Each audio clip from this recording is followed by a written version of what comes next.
discontinued. Now today is the last point. Last point means the sum of first n terms of an AP. Okay? कोई भी अगर हमें AP दी गई है तो उसमें अगर हम उसको एडिशन कैसे करें, यानी सभी टर्म्स का एडिशन करते जाए तो कौन सी टर्म पे कितना कलेक्शन होगा या फिर कितना आंसर आएगा वो हमें ढूंढना है। मैं अगर आपको एक सिंपल क्वेश्चन पूछूं, ओके, कि मान लो कि 1 to 10 का सम कितना होगा, तो आप क्या करोगे? 1 + 2, 2 + 3, 3 + 4, 4 + 5, 5 + 6, ऐसे ही आप एडिशन करोगे। मैं अगर उससे ज्यादा पूछूं 1 to 50 का एडिशन कितना होगा, तो आप उसी तरह कंटिन्यू करेंगे। मैं अगर आपको उससे भी ज्यादा पूछूं कि 1 to 1000 का एडिशन कितना होगा, फिर तो आपसे नहीं होगा, फिर कहेंगे सर इतना लंबा कहाँ करेंगे। ओके, तो अब ऐसा ही कुछ यहाँ पर तो सिर्फ मैंने एक छोटा सा सिंपली एग्जांपल लिया है जहां पर 1 + 2 + 3 + 4 + 5 + 6 + 7 हम करने वाले हैं। पर अगर मान लो जिसमें डिफरेंस कुछ अलग अलग है, इंक्रीज भी हो रहा है और डिक्रीज भी होने वाला कोई एग्जांपल है और डिफरेंस अलग अलग है, सपोज 1, 5, 10, 15, ऐसे ही कुछ डिफरेंस वाले सम्स हैं, तो भी उसमें डिफिकल्टी बढ़ती रहती है। उस टाइम पे क्या करना है, तो उसको समझते हैं, उसको एक फॉर्मूला से समझते हैं, पर उससे पहले एक एग्जांपल यहाँ पर समझ लेते हैं ताकि हमारे लिए एन टर्म क्लियर हो जाए। ये पिगी बैग है, ओके, यानी कि आपके घर में भी होंगे, मम्मी पापा ने ला के दिया होगा, आपके अड़ोस पड़ोस या मेहमान जब भी आते हैं आपके घर पे तो आपको 50 या 100 रुपए जो भी है देते हैं हाथ में, ओके, और कहते हैं चॉकलेट खाना। 50 रुपए की चॉकलेट बहुत बड़ी होती है, ओके। तो फिर ऐसे ही मान लो कि आप कलेक्ट कर रहे हो, पर ये थोड़ा सा पिगी बैग है ना, पुराने साल का है, ओके, जिसपे हम डाल रहे हैं 1 रुपीस पॉइंट, ओके। तो फर्स्ट डे हमने 1 पॉइंट डाला, सेकंड डे पे हमने 3 कॉइन्स डाले, 1, 2 and 3, ओके। तो इन दोनों का डिफरेंस कितना हुआ आप देख सकते हो, 2 का डिफरेंस हुआ 3 - 1 यानी 2। फिर आप थर्ड डे पे 5 पॉइंट्स डाल रहे हो उसमें, तो इसमें कितना हुआ, तो ये 3, 5 - 3, 2 का डिफरेंस, तो 2 2 2 2 2 का डिफरेंस आप लेके उसमें कॉइन हर रोज डालते रहते हैं। तो मैं आपको पूछूं 25 डेज पे यहाँ पर जो जमा हुए हैं कॉइन, उसकी प्राइस क्या होगी? सर 1 + 3 + 5 + 7 + 9 ऐसे ही कुछ करोगे ना, तो ऐसे एडिशन करने से बेटर है कि यहाँ पर एक अच्छी सी फॉर्मूला हमें दी है, उस फॉर्मूला से फटाफट हम किसी भी टर्म्स यानी n टर्म तक हम सम कर सकते हैं। यानी यहाँ पर हम क्या कर रहे हैं, एडिशन कर रहे हैं। फर्स्ट डे पे 1 रुपीस आया, सेकंड डे पे 3 कॉइन्स आए, यानी टोटल हुए 4 कॉइन्स यानी 4 रुपीस हुए। थर्ड डे पे 5 कॉइन्स आए, तो 5 यानी 5 + 3 8, 8 + 1 9, 9 रुपीस हो गए उसमें। तो हर रोज ऐड होते जा रहे हैं, यानी एडिशन हो रहा है, तो वही हम करने वाले हैं सम। तो उसके लिए उसको शॉर्ट में कहेंगे SN, okay, n number of terms, उसका हम क्या कर रहे हैं, सम कर रहे हैं, okay, sum of first n term. चल, दैट मींस उसकी फॉर्मूला है हमारे पास n/2 2a plus n - 1 into d, okay. चल, हमारे पास फॉर्मूला है n/2 2a plus n - 1 into d, okay. Last जो फॉर्मूला थी वो इतनी थी, a plus n - 1 into d, okay. तो ये फॉर्मूला हमने आगे के पॉइंट पे पढ़ा था। अब इसमें हमने जोड़ दिया है n/2 2a plus n - 1 into d, okay. बहुत इजी है। अगर मान लो कि मैं आपको पूछूं यू करते करते करते, ओके, मान लो यहां पर मैं पूछ रहा हूं कितने रुपीस होंगे 15th डे पे, 15 डे पे आपके पास कितने रुपीस यहाँ पर कॉइन जमा हुए होंगे, यानी कितने टोटल रुपीस हुए होंगे। चल, तो उसको एक एग्जांपल के फॉर्म में मैं आपको समझा देता हूं कि S15 यानी 15 number of terms, okay, 15 days का सम कर दे। That means n is equal to 15 है तो 15 बाय 2 देन 2 a कितना है, फर्स्ट हमारा था 1 प्लस n कितना 15 माइनस 1, d कितना डिफरेंस हर बार 2 मिल रहा है, ओके। चल 3 माइनस 1 यानी 2, तो यहाँ पर क्या होगा 15 बाय 2 देन 2 प्लस 14 2 जा 28 देन 15 बाय 2 यहाँ पर 30 कट करेंगे तो 15 2 2 5, 15 दिन के बाद कितने रुपए जमा इसमें हो जाएंगे 225, ओके। तो बहुत इजी है। एग्जांपल नंबर 11 में देखते हैं कि क्या कहा है। एग्जांपल 11 क्या कह रहा है हमारा, find the sum of the first 22 terms, यानी 22 टर्म्स, जैसे हमने 15 टर्म का सम किया वैसे 22 का सम करना है। और एपी दी है 832, एपी है 83 minus 2 then dot dot decrease हो रही है यहाँ पर, ओके। चल, तो ए क्या होगा पहले लिख लेते हैं, ए डी क्या होगा हमारा 3 माइनस 8, ओके, देन माइनस 5। ये गलती नहीं होनी चाहिए, अगर पॉजिटिव नेगेटिव में गलती हुई तो आंसर रॉन्ग है, ओके। चल, तो फिर फॉर्मूला हमारी S22 नंबर की टर्म्स हमें ढूंढनी है, ओके। चल, देन 22 बाय 2 देन 2a कौन हमारा 8 प्लस n माइनस 1 यानी 22 माइनस 1 और डिफरेंस कितना हमारा माइनस 5। चलो यहाँ पर 11, यहाँ पर 8 2 जा 16 प्लस यहाँ पर 21 5 जा और प्लस माइनस क्या हो जाएगा यहाँ पर माइनस बन जाएगा। चल 21 5 जा 5 1 जा 5 5 2 जा 10 105 11 और 16 105 में से 16 माइनस कर दे तो क्या रहेगा हमारे पास 9, ओके। और 99 में से 10 जाते हैं तो 8 और बड़े की साइन माइनस माइनस। अब 11 से मल्टीप्लाई है तो बहुत इजी है, लास्ट टर्म ऐसे ही दोनों का एडिशन 7 और 1 के लिए यहाँ पर आएंगे तो टोटल होगा 9 79 22 नंबर की टर्म में एडिशन करते जाओगे। अगर इस केस में 8 प्लस 3 प्लस माइनस 2 करते जाओगे तो क्या मिलेगा माइनस 9 7 9। चलो एग्जांपल नंबर 12, एग्जांपल नंबर 12 क्या कह रहा है उसको भी फटाफट देख लेते हैं। If the sum of the 14 terms, अगर 14 टर्म्स करते हैं कोई एबी का, then S14 is equal to sum of the first 14 terms of the AP is 1050, okay। Now next questions, continue, and its first term is 10, that means A is equal to 10, okay। Now given that find the 20th term, यानी कि A 20 ढूंढनी, 20 term का सम नहीं पूछा है, हाँ question proper पढ़ना है। फाइंड द 20th टर्म, यानी कि अगर 20 टर्म ढूंढनी है तो हमें क्या होना चाहिए, हमारे पास D होना चाहिए, ओके।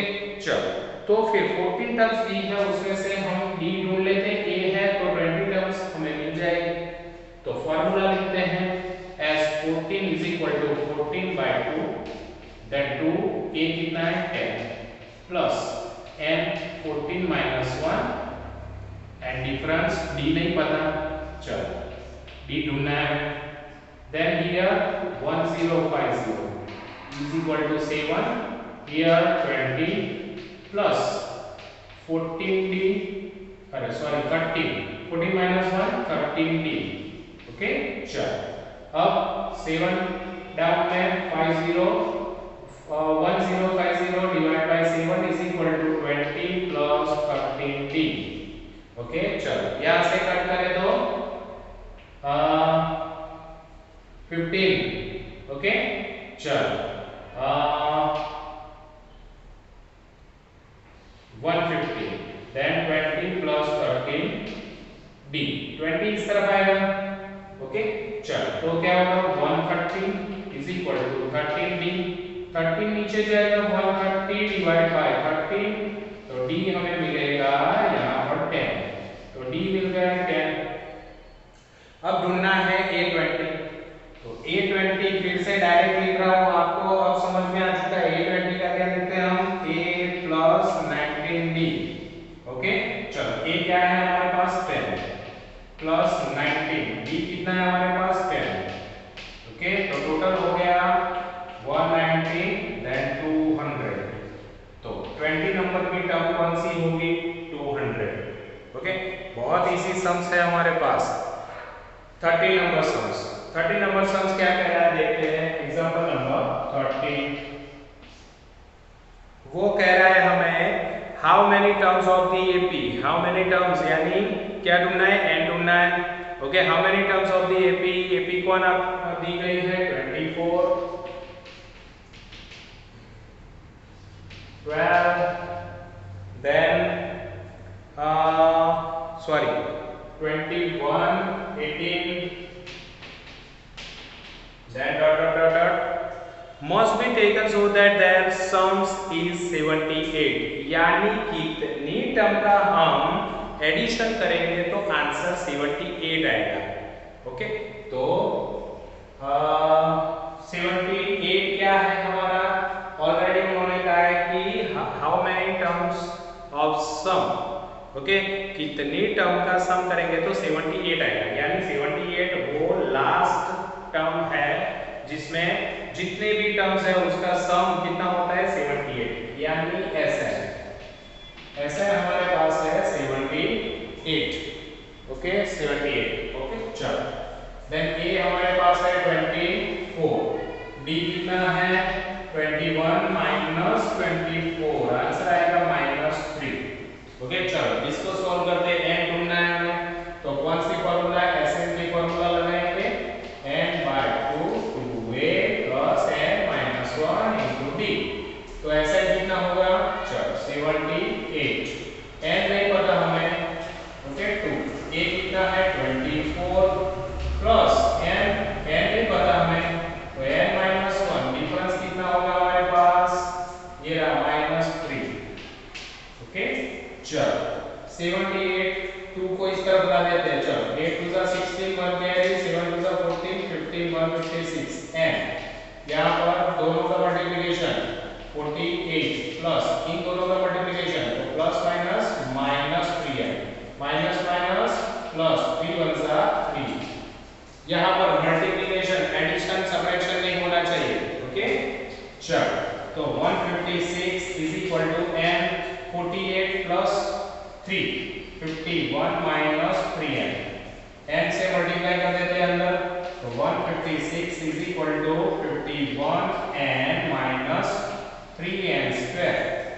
चलो n स्क्वायर आ गया तो यहां पर n स्क्वायर n और ये विदाउट n तो इसका मतलब इक्वेशन बनेगा तो इन सबको इस तरफ ले जाता हूं तो 3n स्क्वायर माइनस 51n ये इस तरफ आएगा तो पॉजिटिव ये इस तरफ आएगा तो नेगेटिव और ये तो ऐसे ही इस तरफ की है 156 तो प्लस 156 इज इक्वल टू 0 आगे 0 लिखो या पीछे 0 लिखो कोई फर्क पड़ता नहीं। चल सब में से 3 कॉमन निकल रहा है मुझे तो दिख रहा है चल 3n स्क्वायर 17n प्लस यहां पर 3 5 जा 15 3 2 जा देन इज इक्वल टू 0 3 कहां जाएगा डिनोमिनेटर में। ओके चलो 3 डिनोमिनेटर में चला जाएगा तो सिर्फ हमारे लिए इक्वेशन रहेगी n स्क्वायर माइनस 17n प्लस 52 फैक्टराइजेशन करना है 52 के फैक्टर निकालने हैं तो 52 के कौन से फैक्टर निकलेंगे जिसका प्लस करके हम 17 ला सकते हैं। ओके तो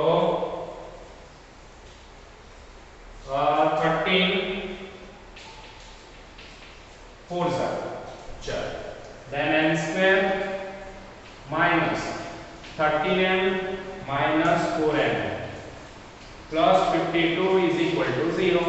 चलो इन दोनों में से common n common n minus 30 minus 4 common n minus 30 is equal to 0. Then n minus 30 is equal to 0, n minus 4 is equal to 0. Then n is equal to 13 और 4 दोनों ही आंसर आ सकते हैं. 13 भी आ सकता है, 4 भी आ सकता है. ये कैसे हो सकता है सर? 13 नंबर की टर्म का भी सम 78 और 4 नंबर टर्म्स का भी 78. यस, क्योंकि यहाँ पर दो पॉजिटिव आप देख सकते हो, यहाँ नेगेटिव होती जा रही है, यानी कि नेगेटिव होते होते यहाँ पर माइनस में भी आना स्टार्ट हो जाएगी. तो फिर ऑब्वियसली वहां पर एडिशन होते होते होते कुछ एडिशन नेगेटिव में होगा. तो 30 नंबर 4th नंबर की टर्म तो सभी पॉजिटिव आ जाएंगे, तो 70 होगा. और डिक्रीज होते होते जहां पर 0 और नेगेटिव स्टार्ट हो रहा है, तो 0 तक एडिशन शायद बहुत बड़ा है, फिर नेगेटिव होता होता 13 टर्म तक जाएंगे, तो उसमें नेगेटिव टर्म भी आ जाएगी, तो उसमें सबट्रैक्शन भी स्टार्ट हो जाएगा. तो उस टाइम पे 78 भी फिर से आ सकता है. यानी कि यहाँ पर दो पॉसिबिलिटी है, 30 नंबर की टर्म का भी और 4th नंबर टर्म का भी आंसर 78 आ सकता है. ओके, चलो आगे चलते हैं. 40 नंबर एग्जांपल नंबर 40. ओके, चलो बारिश की आवाज सुन सकते हो. आज बहुत अच्छा दिन है, बारिश हो रही है, मजा आ रहा है. ओके, चलो तो फिर पढ़ने में और भी सम सॉल्व करने में मजा आएगा. चलो चलते हैं एग्जांपल नंबर 14 की ओर. Find the sum of the first 1000 terms. First 1000 terms. 1000 terms means what? 1 plus 2 plus 3 plus 4 plus dot dot dot dot plus 1000. Okay, तो ये 1000 टर्म का एडिशन करना है. कैसे करेंगे? As it is as 1000 terms. Okay, ये n कितना होगा? 1000 divide by 2, then 2 first term 1, then n minus 1 यानी 1000 minus 1 और डिफरेंस कितना आएगा? तो 1. चल यहाँ पर होगा 500, यहाँ पर 2 प्लस यहाँ पर 999. ओके, 500 2 ऐड कर देते हैं तो 1001. 5 से मल्टीप्लाई करते हैं 500, 5 और 0 से ऐड कर देते हैं, कितना बन गया? 500. ओके, चलो आगे चलते हैं. कहा है first n positive terms. First n positive terms कौन सी होगी? First n positive terms. Okay, चलो तो 1 plus 2 plus 3 plus 4 plus dot dot dot plus n terms. n term means 1000 भी हो सकती है, 100 भी हो सकती है, 500 भी हो सकती है, 78 भी हो सकती है, 200 भी हो सकती है. तो इसके लिए हम क्या करेंगे? यही फॉर्मूला यूज करेंगे. then sm is equal to n by 2 2a plus n minus 1 into d. Okay, as it is value आते हैं, पर n की वैल्यू लास्ट टर्म की वैल्यू n है. ओके, चलो तो फिर क्या करेंगे? कैसे ढूंढना है? n by 2 as it is, n की जगह पे n ही है, then 2 a की जगह पे 1 plus n minus 1 into d की जगह पे 1 फिर से आ जाएगा. चलो n by 2 क्या रहेगा यहाँ पर? 2 प्लस यहाँ पर ओपन कर देते हैं n minus 1, then n by 2 minus कर दे तो n plus 1. तो ये sm की फॉर्मूला हमें मिल गई. यानी कि अगर कोई n टर्म अगर कोई पूछता है, अगर कोई ऐसे ही पॉजिटिव हमारे पास नेचुरल नंबर की सीरीज है या एपी है, जिसमें अगर का 100 टर्म्स, 50 टर्म्स, 200 टर्म्स और ऐसे ही नेचुरल नंबर की कंटिन्यूअस एपी है, तो उसको हम इस फॉर्मूला से सॉल्व कर सकते हैं. जैसे ये 1000 था, 1000 को भी यहाँ पर 1000 डिवाइड बाय 2 500, 1000 प्लस 1 1001, 1001 into 500 ये रहा, 1001 into 500 आ गया सम. तो इस तरह से इसको भी हम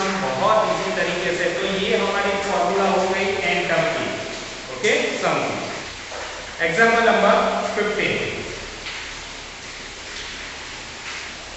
ओके, चलो क्या कहता है 15 फाइंड द एंड भी करके रखना है इसको, काफी सारे ऐसे सम्स पूछे जाते हैं व्हाट में। Find the sum of the 24 terms, sum of 24 terms, 24 terms का हमें सम करना है। यहाँ पर AP the listed of the number whose the n terms is given, n number की टर्म यहाँ पर दी गई है, कौन सी है, an is equal to 3 plus 2n। ये n नंबर की टर्म दी गई है, यहाँ पर एपी नहीं दी है, हमें एपी ढूंढनी है। कैसे, अगर an नंबर की टर्म है तो उसमें मैं n इज इक्वल टू 1 रखूं तो कौन सी टर्म मिलेगी मुझे, फर्स्ट नंबर की टर्म, यानी कि a1 is equal to 3 plus 2 1, तो क्या मिल जाएगा मुझे 5। तो फर्स्ट नंबर की टर्म मिल गई, ap is equal to first star 5। फिर a2 लिखता हूं, सेकंड नंबर की टर्म मिल गई मुझे, तो 3 प्लस 2n, तो 3 प्लस 2 और 2, तो 4 और 3 7, तो सेकंड टर्म हो गई 7। फिर थर्ड टर्म ढूंढ रहा हूं, तो 3 प्लस 2 3, देन 6 प्लस 3 9, तो ये 9 टर्म। कंटिन्यू एपी मिल गई हमें। अब एपी मिलने के बाद 24 टर्म्स ढूंढना है और क्या करना है, सम करना है उसका।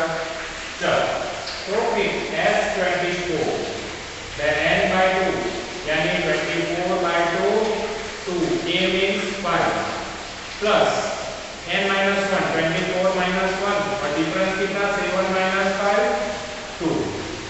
चलो 12, यहाँ पर 10, यहाँ पर 23 2 जा 23 2 जा 46, चलो 12 और यहाँ पर 56 56 12 जा मल्टीप्लाई करना है। चलो 56 12 जा 6 to the 12 1 carry 5 to the 10 from 11 0 6 and 5, then 2 7 and 6, then 6 72। Okay, चलो ये हमारी 24 नंबर की टर्म्स 672। चलो एज इट इज, अब लास्ट टर्म आपके सामने एग्जांपल नंबर 16। चलो उसको 20 वर्क कर लेते हैं।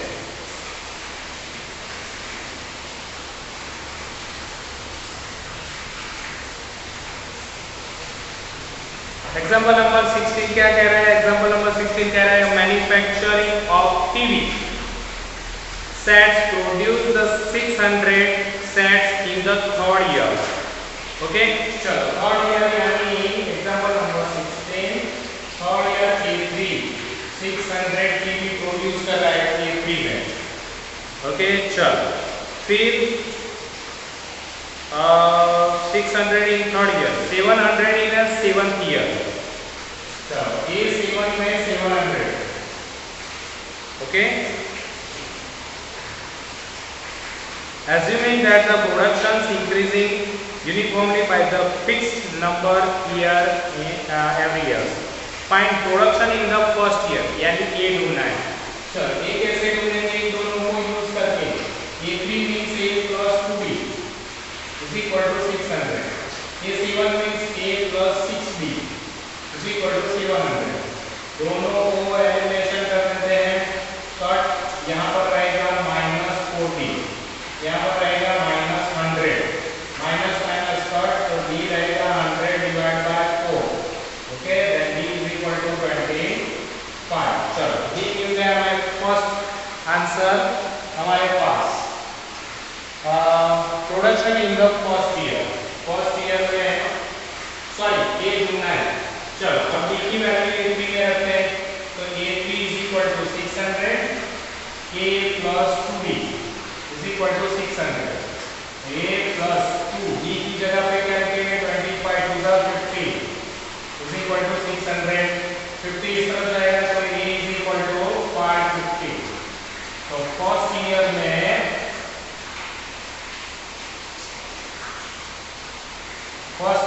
कितना प्रोडक्शन होगा 550 का।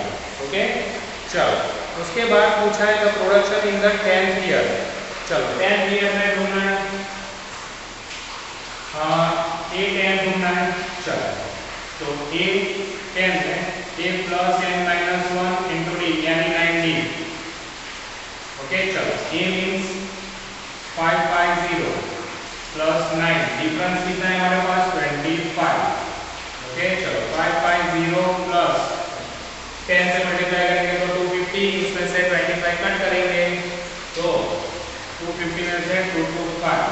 ओके दोनों का एडिशन 5 7 then 7 7 7 5, 10 years में कितने हम कलेक्ट करेंगे 7 7 5 प्रोडक्शन।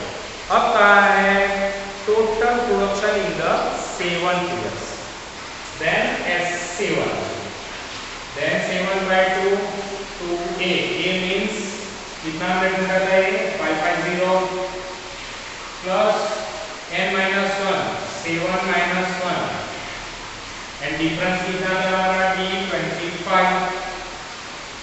ओके चलो 7 by 2 यहाँ पर 0 5 to the 10 0 5 to the 10 1 11 plus 6 और 25 6 ओके 150, दोनों का एडिशन करते हैं 7 by 2 और दोनों का एडिशन होगा 1250, कट करते हैं यहाँ से that 625 7 5 35 3 carry 7 to the 14 17 1 carry 43। कितना प्रोडक्शन होगा यार 7 में 4375। ओके इतने इजी सम्स हैं आपने देखा। तो ऐसे ही इजी सम्स आप भी गिन सकते हो एक्सरसाइज नंबर 5.3 में। तो 5.3 आपके लिए आज होमवर्क में। ओके फटाफट, बारिश का मौसम है, आप भी ये वीडियो देख के फटाफट एक्सरसाइज कर सकते हो। अगर कोई डाउट रहा तो एज इट इज हमारे लाइव क्लास में उसको हम फिनिश करेंगे। Okay students bye bye.